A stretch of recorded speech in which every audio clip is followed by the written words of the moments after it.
Disrumpiendo nutricionalmente hacia una mejor salud.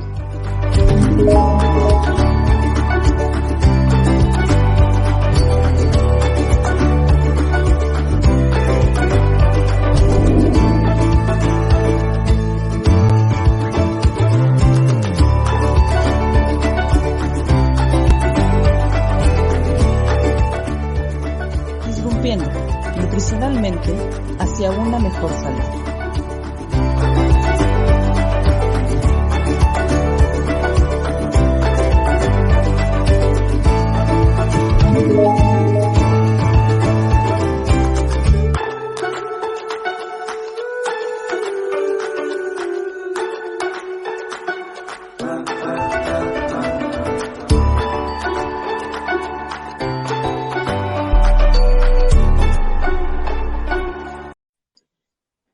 Hola, ¿qué tal? Muy buenas tardes a todos. Bienvenidos a la NutriCharla, el podcast de la Sociedad Internacional de Nutriólogos en México. Les saluda la nutrióloga Itzel Morales y el día de hoy estamos de gala porque nos acompaña un invitado de lujo. En general es el doctor Robinson Cruz, especialista en nutrición clínica, director general del Instituto IDENUT y además de un excelente profesional en esta área que por supuesto siempre es un honor aprender de él. Y justamente hoy nos acompaña para hablar de un tema muy interesante. Pero antes de esto, quiero agradecerle, doctor, mucho por su presencia. ¿Cómo está? Muy bien, Ser, muchas gracias por la invitación. Para mí igualmente es un gusto acompañarlos y para servirles. Como usted mande, así dicen ustedes, ¿no? Muchas gracias, doctor. De igual manera, de este lado para usted. Entonces, pues vamos comenzando con este tema que la verdad ya nos estábamos tardando en la NutriCharla para hablar de las enfermedades no transmisibles. Si bien estuvimos tratando enfermedades por sí solas en ciertos episodios, bueno, vale la pena trabajarlo y platicarlo ya de forma general como tal las enfermedades no transmisibles, por la incidencia que tienen, la prevalencia, sobre todo, bueno, en Latinoamérica a nivel mundial y por supuesto en este caso en México donde me encuentro aquí y por supuesto también en donde radica el doctor Robinson, seguramente también la incidencia es muy alta. Entonces, doctor, ¿qué le parece si vamos comenzando con la parte de algunas generalidades de las enfermedades no transmisibles? Por ejemplo, la definición, Okay. para muchos a lo mejor resulta algo complejo. Las enfermedades no transmisibles son enfermedades que no están asociadas a un proceso infeccioso, son enfermedades de larga duración, son enfermedades que por lo general tienen un alto costo y que por esa razón afecta más negativamente a los países a países de ingresos económicos medianos y bajos. Porque eventualmente si una persona tuvo un accidente cerebrovascular, la recuperación a partir de terapia va a involucrar un gasto determinado. Si la persona tiene diabetes y tiene que consumir algún medicamento, va a tener también un gasto determinado asociado con este medicamento. Estas enfermedades no transmisibles, antes se denominaban crónicas no transmisibles, luego se ha acotado el nombre y son no transmisibles, se agrupan en 4 categorías. Tenemos en primer lugar el cáncer como primero. Recuerden que el cáncer es una palabra que representa a 300 enfermedades diferentes. Tenemos las enfermedades cardiovasculares, tenemos a la diabetes y las enfermedades pulmonares crónicas. Dentro de las enfermedades pulmonares crónicas, la más frecuente de todas ellas es el asma. Dentro de las cardiovasculares, la más frecuente es la hipertensión arterial. La diabetes por sí sola es un problema. Y dentro de lo que es el cáncer, habría que ver los cánceres más prevalentes asociados a la obesidad. Y yo diría, o sea, la definición que estoy dando es definición técnica, teórica de la OMS, de los organismos internacionales. Yo le añadiría que todas tienen como un común denominador la presencia de obesidad y un cuadro de inflamación crónica asociada con esta obesidad. Sí, perfecto. Y de ahí algo bien interesante, doctor, es la parte del término que justamente ha ido cambiando con el tiempo. Como comentaba, anteriormente se conocía como algo, o bueno, se atañía a la parte crónica y también de alguna forma algunas bibliografías decían que eran degenerativas, enfermedades crónicas degenerativas en su momento, que actualmente ya no he escuchado mucho ese término, puesto que ya existe una forma de controlar este tipo de padecimientos. De ahí, Exactamente. ¿verdad? El concepto de degenerativo se ha dejado de lado porque eventualmente si alguien tenía antes diabetes, se entendía que iba a llegar a un proceso en el cual tenía enfermedad renal crónica o algún tipo de enfermedad degenerativa, ¿no? Pero se sabe que si el manejo es apropiado, muchas de esas personas pueden incluso revertir la posibilidad de presentar la condición patológica. Y hay un concepto asociado con esto que es el de reversión de la diabetes, del cual tampoco es tan claro el asunto, ¿no? La reversión de la diabetes implicaría que el páncreas vuelve a funcionar como si nunca hubiese habido diabetes ni nunca hubiese habido el problema, pero en realidad es un concepto que se aplica a personas que logran durante un año un manejo ideal de la diabetes, es decir, no necesitan medicación, no hacen hiperglicemias, y a partir de ahí se puede hablar de reversión, pero no es que estén completamente sanos, no es que puedan consumir carbohidrato o fuentes de alimentos de alto índice glicémico como les guste, porque igualmente podría tener problemas. Exactamente. De esa parte que comentaba también, doctor, unos puntos muy interesantes, los que mencionaba de inicio, que era la cuestión de la obesidad como un factor común en la mayoría de las enfermedades no transmisibles, y cómo es que la parte del tejido adiposo tiene impacto directo en el proceso o en la parte inflamatoria de bajo grado, que sí, sobre todo es interesante cómo suele desencadenar una gran cantidad de mecanismos que llevan a un deterioro a nivel cardiovascular, sobre todo.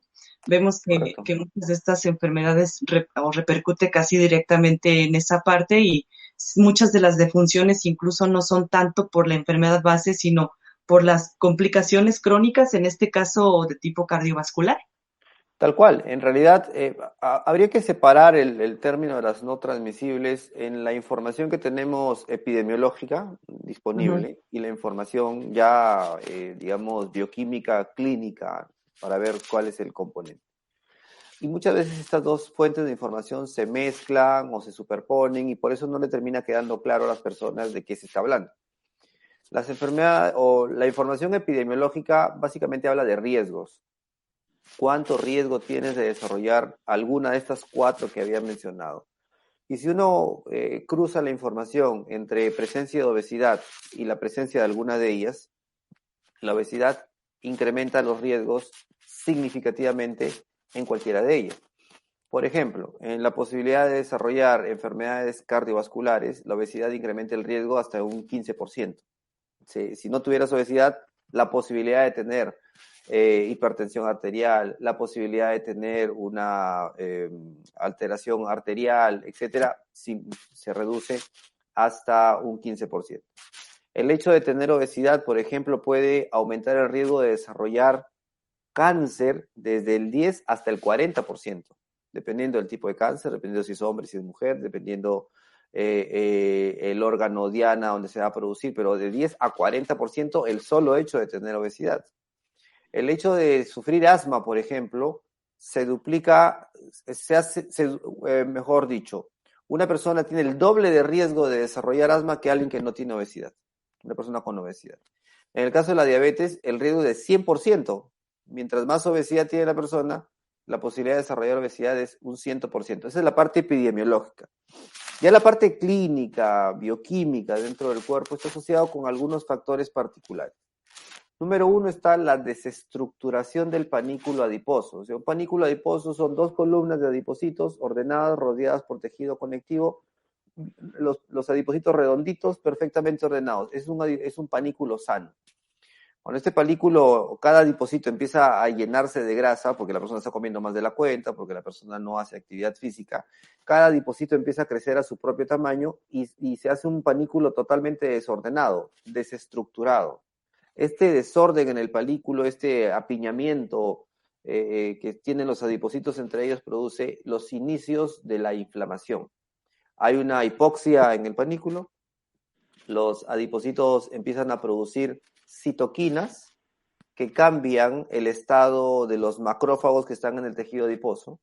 En condiciones normales, el tejido adiposo solamente tiene 10%. Para empezar, el tejido adiposo está formado por adipocitos, 50-60%, macrófagos del 10 al 15%, preadipocitos, que son células que están en proceso de diferenciación hacia adipocitos, son más o menos 20%, y células madre, células que no se han diferenciado, que están presentes ahí, y pueden convertirse en adipocitos, pueden convertirse en osteoblastos, inclusive esas células madre. Cuando se produce esta desestructuración y se empiezan a secretar estas citoquinas, los macrófagos que se encuentran en el tejido adiposo normal de una persona delgada, que no generan inflamación y son del tipo M2, se convierten en macrófagos M1, que son muy proinflamatorios. Estos macrófagos M1 empiezan a liberar gran cantidad de citoquinas para atraer más macrófagos. Cuando todo ese volumen de macrófagos llega al tejido adiposo, ellos empiezan a producir una serie de nuevas citoquinas, adicionales a las que hace un momento había presentado, ¿no? Y estas citoquinas, ¿qué hacen? Por ejemplo, algunas de ellas son responsables de que se presenten coágulos en las arterias. Algunas de ellas son responsables de que se produzcan heridas en las paredes arteriales. Algunas de ellas son responsables del aumento de la inflamación en otros lugares. Algunas de ellas son responsables de la liberación de grasa desde el abdomen, la grasa abdominal, visceral, hacia los diferentes tejidos.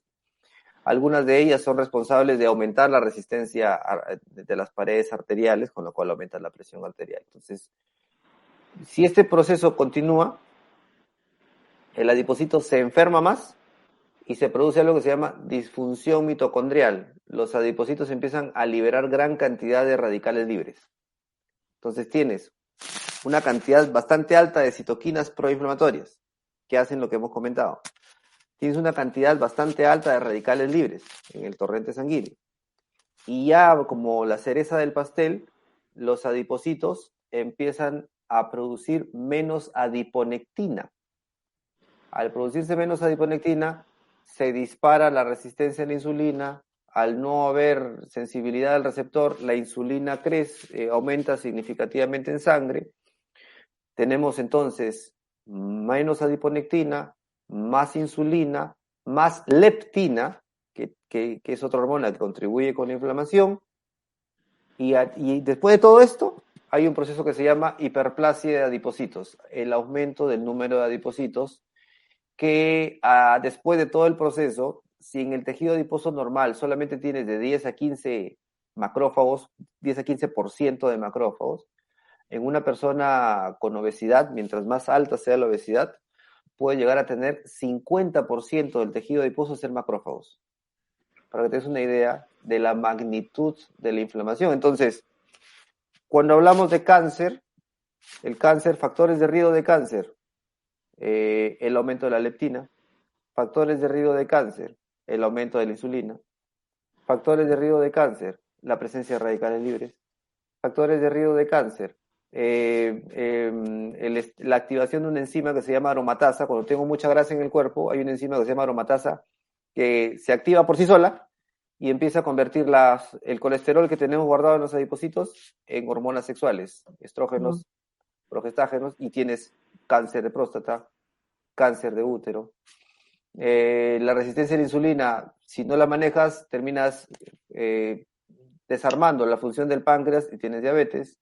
Estas arterias generan resistencia a aterosclerosis, y en fin, me estoy pasando de la raya, creo, hablando. No, es una maravilla. Sí, bueno, de ahí esa parte de la adiponectina también, como al disminuir impacta directamente, y a lo mejor es un tema que se habla poco, pero cómo es que al final esta misma resistencia a la insulina genera que haya mucha más glucotoxicidad, como la glucosa en exceso también suele ser un factor para lesionar esta parte endotelial de vasos. Y sí, precisamente de ahí lo que comenta es todo el umbral necesario para reconocer la parte de la inflamación de bajo grado y todo el efecto que genera y el impacto al final, que no solamente es de forma local, sino ya a nivel sistémico, y cómo es que acarrea infinidad también de otras complicaciones.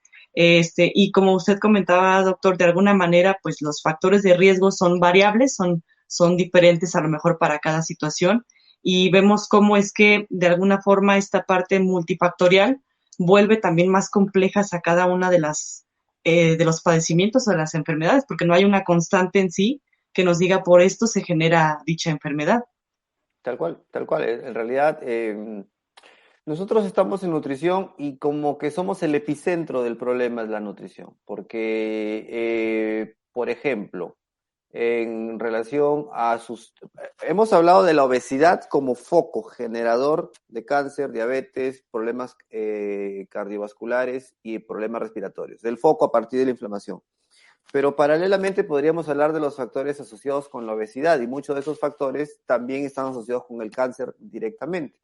Por ejemplo, si yo agarro un pan y lo tuesto, o una tostada, si se me pasa un poquito el tostado, se produce en esa corteza una sustancia que se llama acrilamida. Acá en la parte de Sudamérica utilizamos mucho el pan. Ustedes, Centroamérica y México, utilizan mucho las tortas, ¿no? Y las tortillas, por supuesto. Tortillas, ¿no? Entonces, si yo la pongo a la plancha, la tortilla, y se me quema un poquito, el almidón hace una reacción con la temperatura y se produce algo que se llama acrilamida. La acrilamida es cancerígena por sí sola, ¿no? Entonces, no conviene que esté esta parte quemada. Hacemos un asado, una parrilla. Con las carnes se presenta una costra de tostación. Ahí se producen aminas heterocíclicas aromáticas, que también son tóxicas o genotóxicas, cancerígenas por sí solas. Hacemos el propio asado, o nos gusta la comida con ahumada. Ahumados. El ahumado, que el humo contiene una sustancia que se llaman hidrocarburos policíclicos, que son tan tóxicos como la nicotina o el humo del cigarro, y los consumimos directamente. Entonces, estas sustancias son por sí solas generadoras de cáncer, y una proporción bastante alta. También tenemos aspectos de la dieta que, digamos, están muy arraigados dentro de la población y cuesta mucho comunicarles. El hecho de comer la fruta entera contra un jugo. La fruta tiene fructosa de manera natural, y la cáscara, la fibra que recubre esta fruta, va a permitir que esa fructosa se absorba con mucha más lentitud. En cambio, cuando llego un jugo, trituro por completo la fibra, y lo que estoy haciendo es que esa fructosa ingrese directamente a la sangre. Y el problema que tienen las personas con resistencia a la insulina es que yo debo buscar a través de la dieta que la glicemia se eleve lo menos posible, porque cualquier elevación pequeña de glicemia va a hacer que se produzca más insulina de lo normal. Si la insulina se tiene que liberar cada vez que hay glucosa en la sangre, pero en alguien que tiene resistencia a la insulina, esta elevación es mucho más dramática. Por eso es que los picos son mucho más dramáticos, y por esa razón yo tengo que evitar que se produzcan esos picos. Por lo tanto, tengo que comer fruta entera. Por lo tanto, un puré, una papilla de papa no me conviene, porque estoy haciendo que sea mucho más absorbible ese azúcar que puede estar presente allí. Y el tema de la resistencia a la insulina por sí sola también es un factor pro cáncer, porque, por ejemplo, el receptor natural de insulina es un receptor de tipo B. Entonces, cuando hay resistencia a la insulina, ese receptor ha sido rodeado de grasa y por eso no responde a la acción de la insulina. ¿Qué hace el cuerpo? Porque la glucosa tiene que entrar de todas maneras. La insulina empieza a estimular la síntesis de receptores de tipo A. Como los de tipo B están bloqueados, la insulina empieza a estimular la síntesis de receptores de tipo A. ¿Dónde está? Y bueno, y a través de esos receptores de tipo A se desencadena la secuencia de eventos y la glucosa puede ingresar. ¿Dónde está el problema con los receptores de tipo A? Que los receptores de tipo A también se encuentran en células tumorales. Entonces, estoy como que estimulando o estoy despertando células que normalmente no tendrían por qué estar despiertas, y solamente por el hecho de tener más insulina de la que deberíamos circulando. Exactamente, sí. Por ejemplo, hay también la parte de las cargas glucémicas, los índices glucémicos de los alimentos, precisamente para cuidar esta elevación de los picos, tanto de la misma glucemia como de la misma insulina. Pues sí, definitivamente creo que la glucosa postprandial siempre suele ser como la más impactante a nivel del paciente, y Qué interesante esto que comenta, doctor, de la parte de los receptores, cómo es que el cuerpo se adapta a diferentes mecanismos para llegar a un fin, pero no necesariamente esos mecanismos son los más adecuados para, pues sí, que genere su función, que es justamente esto, que despierta hasta cierto punto algunas células que no deberían de estar generalmente funcionando. Entonces, pues, sí resulta muy interesante de ahí y pues al final de todo esto nos lleva a conocer que la alimentación sí tiene un impacto directo al final en la parte tanto del desarrollo de una enfermedad no transmisible como en el control de la misma. Tal cual, o sea, como decía al principio, la obesidad genera un entorno proinflamatorio Ujú. y ese entorno proinflamatorio se puede manejar perfectamente con la dieta. Pero obviamente no solamente con la dieta, necesitaremos eventualmente algunos suplementos porque hay cosas que la dieta, hay algunos suplementos de vitaminas, minerales, que necesitamos en cantidades tan altas que los alimentos por sí solos no nos pueden proporcionar.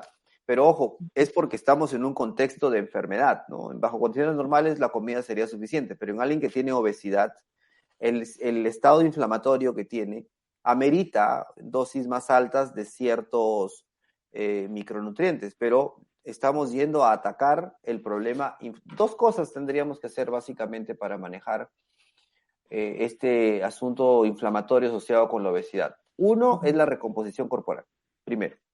No es que la bajada de peso, la recomposición corporal, porque lo que buscamos es que se pierda grasa y lo menos posible músculo. El músculo siempre se va a perder, hay que evitar que se pierda lo menos posible. Eso es la recomposición corporal. Y otro es atacar el proceso inflamatorio. Para atacar el proceso inflamatorio, como tú decías hace un momento, ver los índices y las cargas glicémicas, ver cómo se modifica el índice glicémico de los alimentos por la presencia de proteína, de grasa, de fibra. Hay que utilizar grasa de buena calidad, insaturada, buscar la suplementación de EPA para poder parar un poco el problema inflamatorio. En el caso de la proteína, buscar proteínas de buena calidad para garantizar un mínimo consumo en la persona, porque hay que proteger la masa muscular contra la pérdida. En cuanto a vitaminas, hay que garantizar un aporte importante de vitamina E por el tema antioxidante. Hay que garantizar un aporte de vitamina D.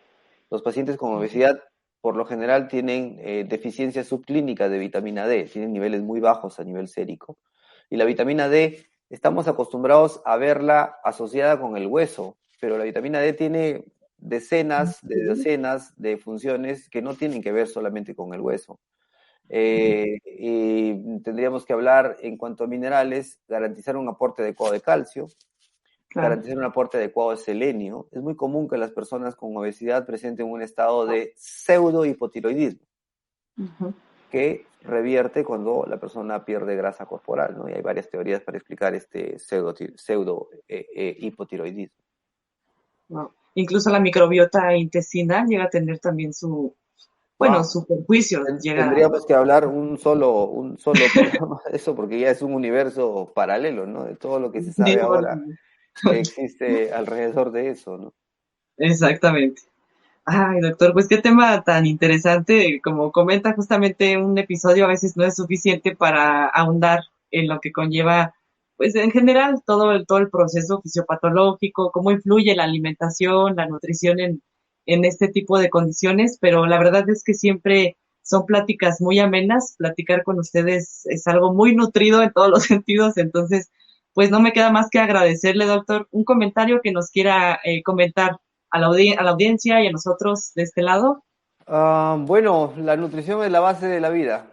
Mientras más conozcamos de ella y más se acerquen a una buena nutrición, la salud se va a acercar más a lo apropiado, ¿no?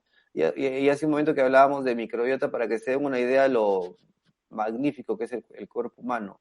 Solo en el colon tenemos más bacterias, tenemos 5 veces más bacterias que seres humanos en la Tierra en el colon Wow. de cada uno de nosotros. Cada uno de nosotros tiene 5 veces más bacterias que seres humanos. Son más o menos 34.000 billones de bacterias que hay en el Ajá. colon de manera promedio y seres humanos somos 7.000 billones, 5 veces más.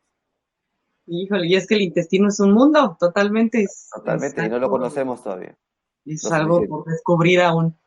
Muchísimas gracias, doctor, nuevamente. Un No, gusto y esperamos vernos en próximos episodios. Queda pendiente la parte de microbiota, esperemos pronto poderlo platicar, pero de momento nos despedimos el día de hoy. Espero que estén muy bien y nos vemos en el próximo episodio, el próximo martes. muchas Hasta gracias. luego. Hasta luego.